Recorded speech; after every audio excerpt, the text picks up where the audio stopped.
Hai, selamat datang di channel Indo History. Pada video kali ini, kita akan membahas tentang Perjanjian Linggarjati, sebuah perjanjian yang mengubah nasib bangsa Indonesia. Apa itu Perjanjian Linggarjati? Bagaimana latar belakang, isi, dan dampaknya bagi Indonesia? Mari kita simak bersama. Perjanjian Linggarjati adalah perjanjian antara Indonesia dengan Belanda yang ditandatangani pada tanggal 15 November tahun 1946 di Istana Merdeka Jakarta, dan diratifikasi pada tanggal 25 Maret tahun 1947. Perjanjian ini merupakan hasil dari perundingan yang digelar di Linggarjati, Kuningan, Jawa Barat, pada tanggal 11–13 November tahun 1946. Perjanjian ini merupakan salah satu momen bersejarah ketika Indonesia berhasil mendapatkan pengakuan de facto dari Belanda atas kemerdekaannya. Perjanjian ini disebut juga sebagai Perjanjian Kuningan, karena tempat perundingannya berada di sebuah desa bernama Linggarjati, yang terletak di kaki Gunung Ciremai, Kabupaten Kuningan, Jawa Barat. Desa ini dipilih sebagai tempat perundingan karena dianggap netral, jauh dari pusat kekuasaan, dan memiliki suasana yang tenang dan alami. Perjanjian ini melibatkan tiga pihak, yaitu Indonesia, Belanda, dan Inggris. Indonesia diwakili oleh delegasi yang dipimpin oleh Perdana Menteri Sutan Sejahrir, yang terdiri dari A.K. Ghani, Susanto Tirtoprojo, dan Muhammad Rum. Belanda diwakili oleh delegasi yang dipimpin oleh Gubernur Jenderal Hubertus van Mook, yang terdiri dari Wim Schermerhorn, Max van Pol, dan F. de Boer. Inggris bertindak sebagai penengah, yang diwakili oleh Lord Killorn. Perjanjian ini merupakan kelanjutan dari perundingan-perundingan sebelumnya yang tidak menghasilkan kesepakatan yang memuaskan bagi kedua belah pihak. Perundingan-perundingan sebelumnya antara lain adalah Perundingan Hoge Veluwe di Belanda pada Maret tahun 1946, yang gagal karena Belanda tidak mau mengakui kemerdekaan Indonesia secara utuh, dan Perundingan Jakarta pada Oktober tahun 1946, yang menghasilkan persetujuan gencatan senjata dan pembukaan perundingan lebih lanjut. Latar belakang perjanjian ini adalah adanya konflik antara Indonesia dan Belanda. Setelah Indonesia memproklamasikan kemerdekaannya pada tanggal 17 Agustus tahun 1945, Belanda tidak mau mengakui kemerdekaan Indonesia dan berusaha untuk mengembalikan kekuasaannya di Indonesia. Belanda juga membentuk NICA, Netherlands Indies Civil Administration, yang merupakan pemerintahan sipil Belanda di Indonesia. NICA bekerja sama dengan pasukan sekutu yang datang ke Indonesia setelah Jepang menyerah pada Perang Dunia II. Konflik antara Indonesia dan Belanda bermula ketika Jepang menyerah kepada sekutu pada tanggal 15 Agustus tahun 1945, yang menandakan berakhirnya Perang Dunia II. Jepang yang sebelumnya menjajah Indonesia selama 3,5 tahun, menyerahkan kekuasaannya kepada Indonesia dan mendukung proklamasi kemerdekaan Indonesia pada tanggal 17 Agustus tahun 1945. Proklamasi ini dilakukan oleh Soekarno dan Muhammad Hatta, yang kemudian menjadi Presiden dan Wakil Presiden Indonesia. Belanda yang sebelumnya telah menjajah Indonesia selama 350 tahun, tidak mau mengakui kemerdekaan Indonesia dan berusaha untuk mengembalikan kekuasaannya di Indonesia. Belanda menganggap bahwa Indonesia masih merupakan bagian dari Hindia Belanda, yang merupakan koloni Belanda. Belanda juga merasa bahwa Indonesia tidak mampu untuk mengurus dirinya sendiri dan membutuhkan bantuan Belanda. Untuk merealisasikan ambisinya, Belanda mengirimkan pasukan militer dan sipil ke Indonesia dengan bantuan dari sekutu, terutama Inggris. Sekutu yang saat itu berperan sebagai penjaga perdamaian, sebenarnya tidak berpihak kepada Belanda atau Indonesia, tetapi lebih mengutamakan kepentingan mereka sendiri. Sekutu ingin memastikan bahwa Jepang benar-benar menyerah dan tidak akan mengancam lagi keamanan dunia. Sekutu juga ingin mengambil alih sumber daya alam yang ada di Indonesia, seperti minyak, karet, dan timah. Pasukan Belanda yang tergabung dalam NICA, Netherlands Indies Civil Administration, adalah pemerintahan sipil Belanda di Indonesia. NICA dibentuk pada tahun 1944 oleh Gubernur Jenderal Hubertus van Mook, yang bertujuan untuk mengembalikan pemerintahan Belanda di Indonesia setelah Jepang menyerah. NICA bekerja sama dengan pasukan sekutu yang datang ke Indonesia, terutama pasukan Inggris yang dipimpin oleh Lord Mountbatten.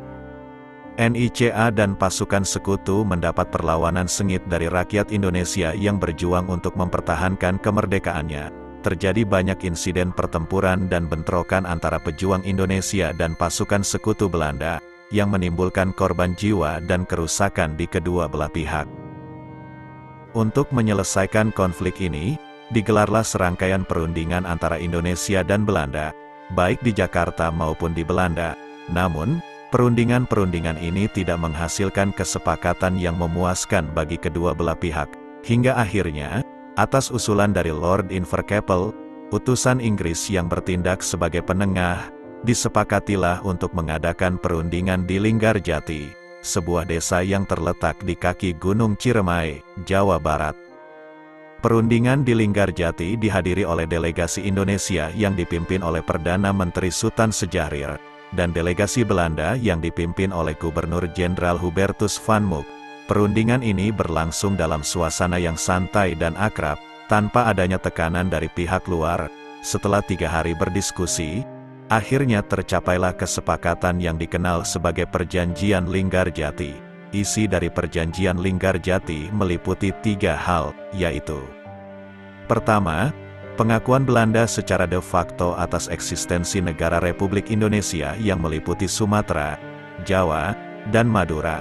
Kedua, Republik Indonesia dan Belanda akan bekerja sama membentuk negara Indonesia Serikat, yang salah satu negara bagiannya adalah Republik Indonesia.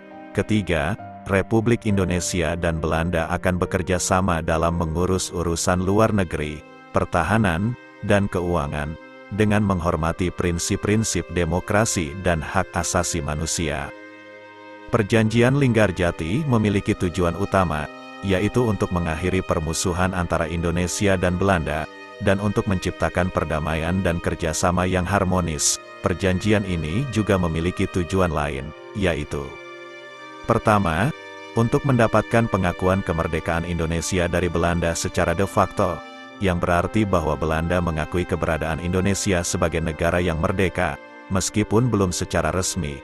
Kedua, untuk mendapatkan pengakuan kemerdekaan Indonesia dari dunia internasional, terutama dari negara-negara anggota PBB, yang saat itu masih didominasi oleh negara-negara barat yang bersekutu dengan Belanda.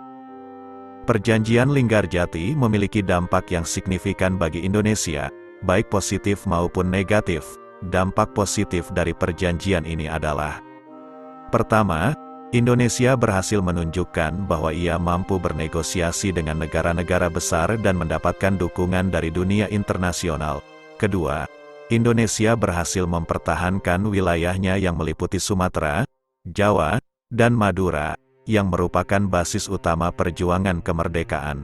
Ketiga, Indonesia berhasil menghindari perang total dengan Belanda, yang dapat menimbulkan korban jiwa dan kerusakan yang lebih besar.